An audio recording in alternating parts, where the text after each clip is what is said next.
Our current political climate makes it really challenging to know where to look, right? Like, do we look to the UAPs that are coming into our atmosphere on the Chitty Chitty Bang Bang? Maybe.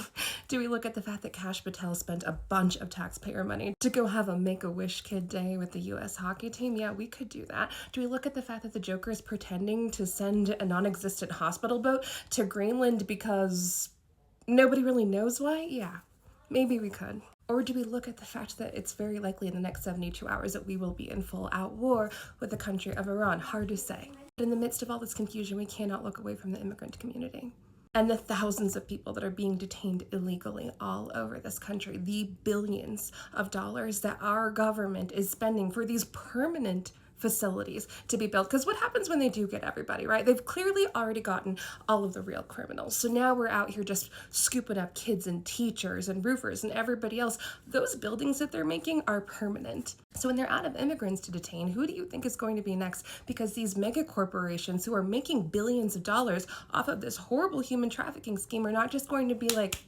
okay, everybody's this color, let's move on. No.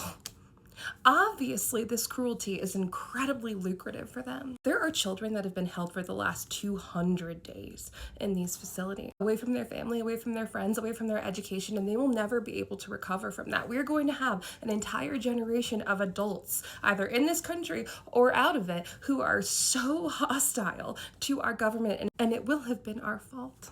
There's a facility in the state of Texas that's solely designated for pregnant teenagers to be detained there. They, of course, do not have adequate food, potable water, prenatal vitamins, or any sort of prenatal care whatsoever. There's reports out of the ACLU that have said that some of these women who have been actively miscarrying have had to do so in shackles.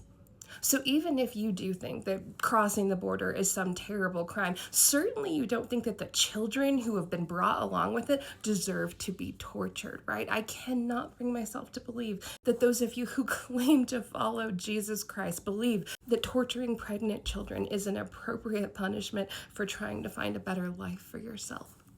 If you don't care about them, think about what it's doing to the men that are in those facilities, that are acting out these terrible things. When this is all over, they're going to be out in our society, knowing that they've been given carte blanche to treat young women and children the way that they've been treating them. Do you think that that's going to go away? Think they're going to be able to sleep, have effective relationships, be good fathers? No.